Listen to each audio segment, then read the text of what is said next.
तो वहीं एक तरफ जहां बीजेपी की ओर से जन आशीर्वाद यात्रा निकाली जा रही है, तो सपा के सहयोगी दल बीजेपी हटाओ यात्रा पर जोर दे रहे हैं। तो आज सोनभद्र में बीजेपी हटाओ यात्रा निकाली जा रही है। 23 अगस्त मिर्जापुर, 24 अगस्त भदोही, 25 अगस्त को प्रयागराज, 31 अगस्त को अयोध्या में बीजेपी हटाओ यात्रा निकलेगी।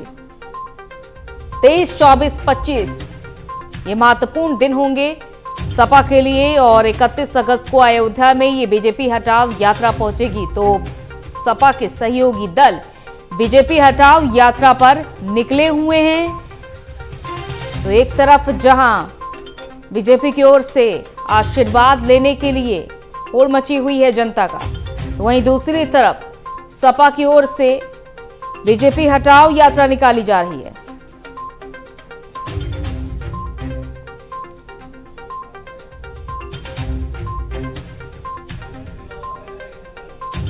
और नंदन हमारे संवाददाता इस खबर पर हमारे साथ जुड़ चुके हैं। नंदन, बीजेपी की जन आशीर्वाद यात्रा के विरोध में जहां देखा जा रहा सपा की ओर से बीजेपी हटाओ यात्रा निकाली जा रही है, कहां तक पहुंची है ये बीजेपी हटाओ यात्रा?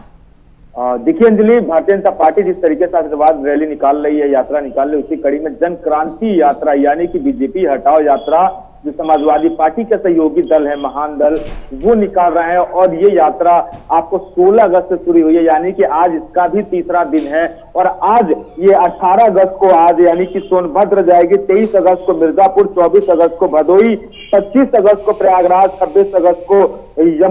यमुना पार और 28 अगस्त को आजमगढ़, 30 अगस्त को अम्बेडकर नगर और 31 अगस्त को अयोध्या में इसका समापन हो जाएगा। यानी कि अयोध्या का कहीं ना कहीं सभी पार्टियां अपने अपने स्तर से यूटिलाइज कर रही हैं, इस्तेमाल कर रही हैं। चाहे वो बहुजन समाजवादी पार्टी की बात कर लें, उन्होंने अपने प्रबुद्ध जो सम्मेलन शुरू किया था, अयोध्या शुरू किया था, वही समाजवादी पार्टी अपनी जो जनक्रांति यानी कि बीजेपी हटाओ जो यात्रा शुरू की थी और उसका समापन कर रही है, तो अयोध्या में कर रही है। वही भारतीय जनता पार्टी जो अपनी मूल मंत्र देती है कि अयोध्या राम मंदिर का निर्माण भारतीय जनता पार्टी की वजह से हुआ, तो कहीं ना कहीं सभी पार्टियों का मुख्य बिंदु बना हुआ अयोध्या। और इसी कड़ी में जो जनक्रांति यात्रा यानी कि बीजेपी हटाओ यात्रा महान दल के साथ जो समाजवादी पार्टी के सहयोगी दल है, समाज महान दल जनक्रांति जो ये यात्रा निकल रही है, इस यात्रा में साफ नजर आ रहा है कि भारतीय जनता पार्टी को उत्तर प्रदेश 2022 के विधानसभा चुनाव में कहीं से भी आगे नहीं निकलने देना है। और दावे जो है समाजवादी पार्टी और उनके सहयोगी और ये भी समझ में आ रहा नंदन कि सपा इस समय अपने सहयोगी दलों को आगे कर रही है। जी निश्चित तौर पे अंजलि, देखिए अगर हमने कल देखा था जिस तरीके से कि जो विधानसभा सत्र शुरू होते ही समाजवादी पार्टी अपनी पूरी तरीके से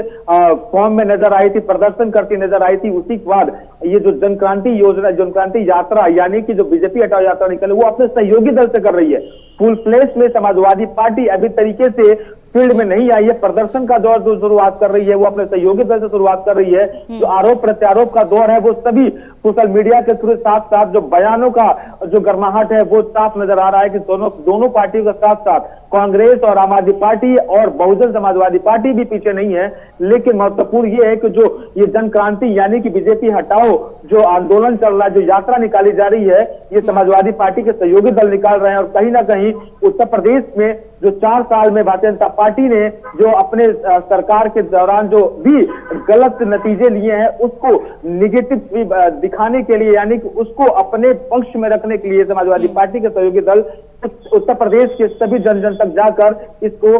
सभी आम जनमानस को समझा रहे हैं। देखिए कहीं ऐसा तो नहीं है, देखिए सपा एक बार फिर से कहीं बड़ी गलती तो नहीं करने जा रही है कि बीजेपी अगर जन आशीर्वाद यात्रा निकाल रही है तो उनके सहयोगी दल भी इस तरीके से बीजेपी के विरोध में बड़ी यात्रा निकालेंगे और बीजेपी हटाओ यात्रा के जरिए बीजेपी वाकई में हट जाएगी। तो ऐसा तो संभव नहीं होगा। सपा एक बार फिर से तो कोई गलती नहीं कर रही। ठीक है अंजलि, अगर समाजवादी पार्टी की रणनीति की बात करें तो वो इस तरीके से अपने प्लान में और रणनीति में सामने आ रही है, क्योंकि इसी कड़ी में 16 से ही भारतीय जनता पार्टी अपने जन आशीर्वाद रैली निकाली थी और उत्तर प्रदेश के 7 केंद्रीय मंत्री चुने गए थे, उन्हीं के थ्रू उन्हीं को मुख्य बिंदु बनाकर उत्तर प्रदेश में जन आशीर्वाद रैली निकाली गई थी। लेकिन उसी के विपक्ष ने जो अपनी रणनीति दिखाई कि जो भारतीय जनता पार्टी अपनी उपलब्धियों को जन जन तक पहुंचाएगी, उसी उपलब्धियों को निगेटिव छवि दिखाकर, उसी उपलब्धियों को जैसे भारतीय जनता पार्टी अपने कोरोना काल में उपलब्धियों को गिनाएगी, तो वही समाजवादी पार्टी का सहयोगी दल उसी कोरोना काल में मरे मृतकों की संख्या गिनाकर भारतीय जनता पार्टी की छवि धूमिल करना। यानी कि वो अपनी रणनीति उनकी साफ है कि जिस तरीके से भारतीय जनता पार्टी अपनी उपलब्धि को बताएगी, वहीं उनके सहयोगी दल उसी उपलब्धि को सत्यता बताकर जनमानस तक समाजवादी पार्टी और अपने सहयोगी यानी कि महान दल के साथ साथ सभी पार्टियों का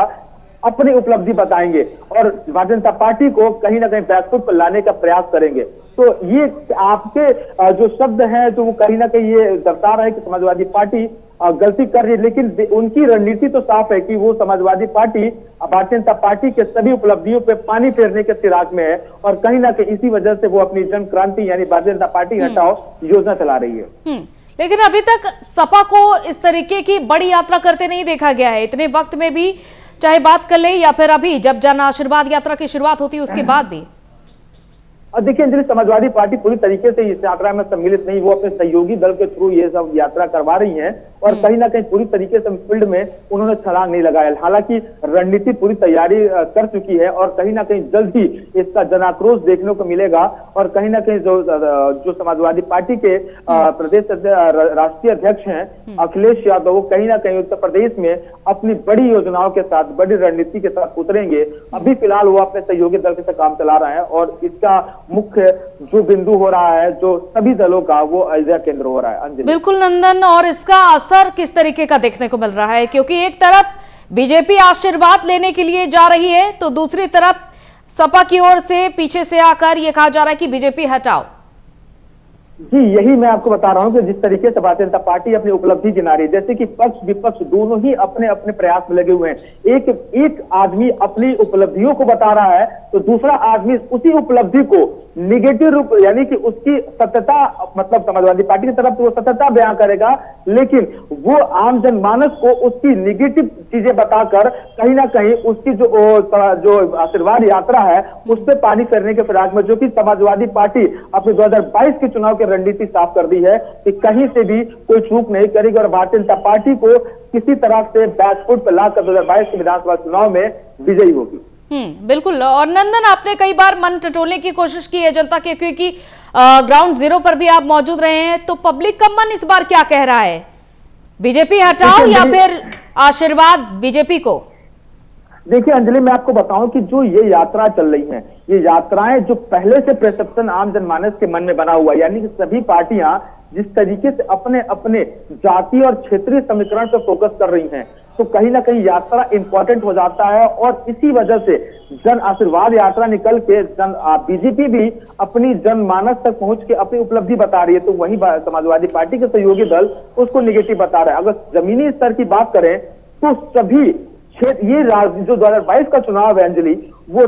जातीय और क्षेत्रीय समीकरण पर डिपेंड करता है और कहीं ना कहीं किसी जगह पे ये महत्वपूर्ण जरूर हो जाता है कि एक तरफ जहां पे किसान नाराज बैठे पड़े हैं भारतीय जनता पार्टी से, दूसरी तरफ जो कोरोना काल में 2 साल में जो आम जनमानस उत्तर प्रदेश जनता ने देखी है, जिस तरीके से मौतें देखी हैं, उसी को सहारा बनाकर समाजवादी पार्टी फील्ड में उतर रही है। तो कहीं ना कहीं दोनों तरफ से जो मजबूती है वो नजर आ रही है। एक तरफ बीजेपी के विरुद्ध जो नाराजगी है जनमानस की वो नजर आ रही है, तो वही समाजवादी पार्टी की जो रणनीति है वो साफ है कि उसी नाराजगी को अपना हथियार बनाकर 2022 के चुनाव में चुनाव लड़ा जाए। और देखिए, कोई भी सम्मेलन हो, आयोजन हो या फिर कोई भी यात्रा हो, ये महत्वपूर्ण हो जाता है कि जनता के हित के लिए कौन कौन से मुद्दे उठाए जा रहे हैं विपक्ष की ओर से या फिर सत्ता पक्ष की ओर से। तो बीजेपी हटाओ यात्रा के दौरान ये महान दल कौन कौन से मुद्दों को लेकर घेरने में जुटी हुई है बीजेपी को?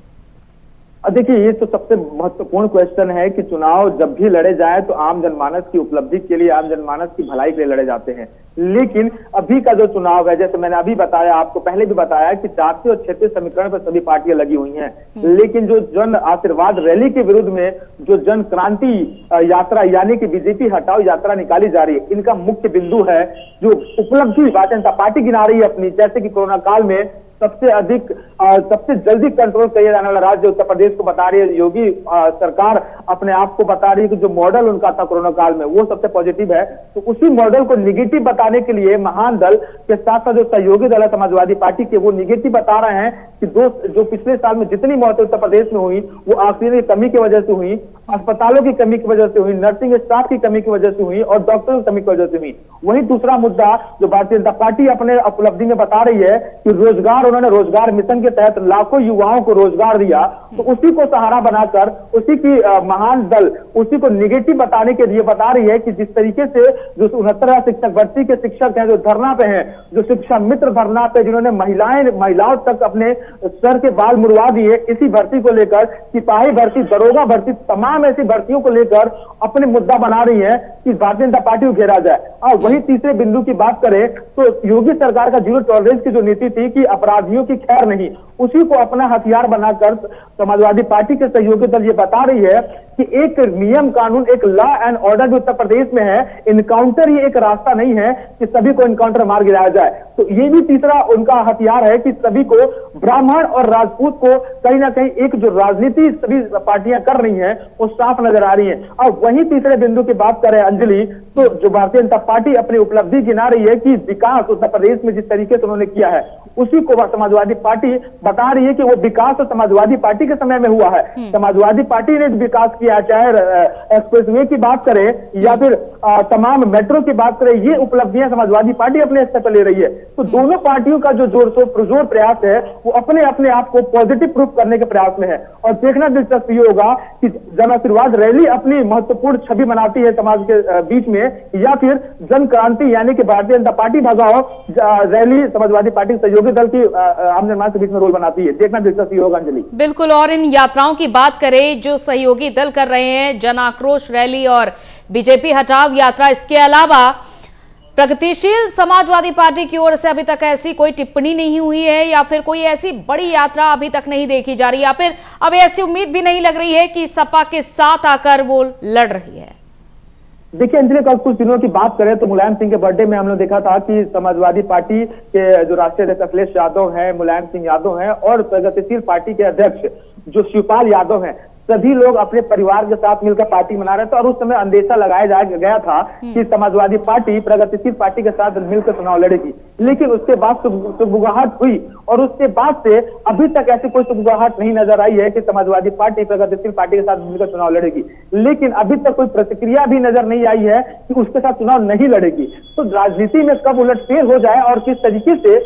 चुनाव कौन सी पार्टी किसके साथ गठबंधन में आ जाए, ये कहना जल्दबाजी होगी। लेकिन अभी तक जो चीजें निकल के आई है, ना ही प्रगतिशील पार्टी भारतीय जनता पार्टी के विरोध में कुछ कहते नजर आई है और ना ही समाजवादी पार्टी के पक्ष में कुछ कहते नजर आई है। तो देखना दिलचस्प ये होगा कि किस तरीके से प्रगतिशील पार्टी किसके साथ चुनाव लड़ेगी, किसी के साथ गठबंधन करेगी या फिर स्वयं अलग अपना उत्तर प्रदेश के 75 जिलों में चुनाव लड़ेगी। और अभी तक देखिए बीजेपी को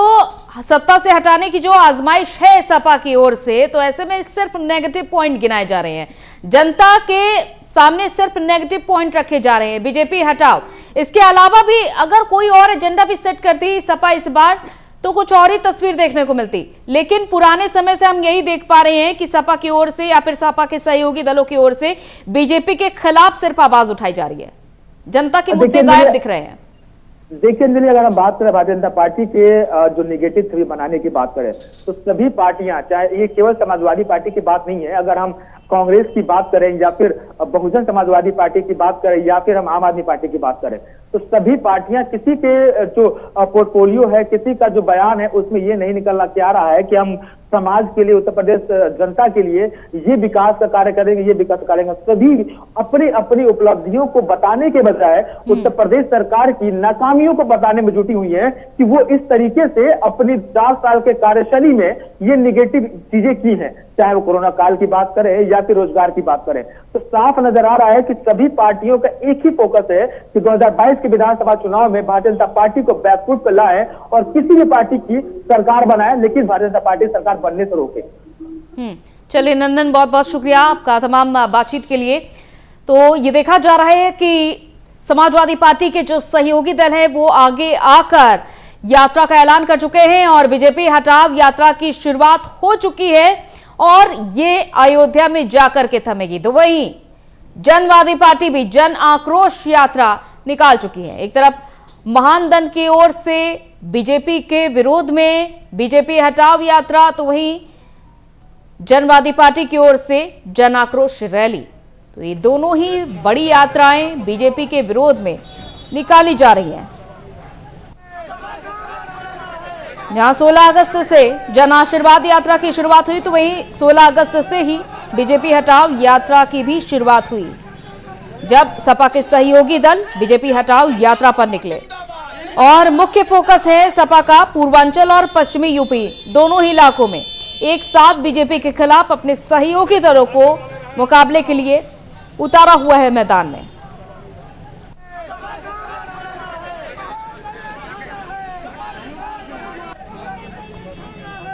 जहां बीजेपी हटाओ प्रदेश बचाओ इस जन क्रांति यात्रा की शुरुआत बलिया से हुई। देखिए, जैसा कि पश्चिमी यूपी पर सपा का इस बार भी खास फोकस है और 31 अगस्त को अयोध्या में समापन होगा इस यात्रा का। 16, 17, 18, 23, 24, 25, 26, 28 और 30, 31। तो इन दिनों सपा की ओर से, यानी कि सपा के सहयोगी दल महान दल की ओर से ये बीजेपी हटाओ प्रदेश बचाओ यात्रा निकाली गई। तो खुद इस यात्रा को विरोधी दल के नेता राम गोविंद चौधरी ने बलिया से हरी झंडी दिखाई थी।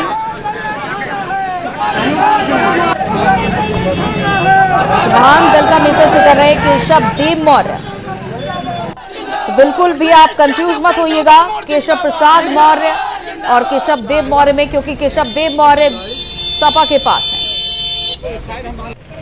अरे महान दल वाले रहे, आप लोग ना रहो।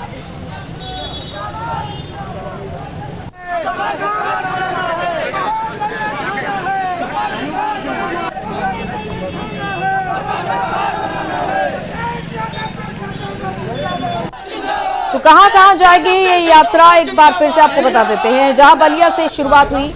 मऊ, सोनभद्र, मिर्जापुर, भदोही और अयोध्या में जाकर थमेगी।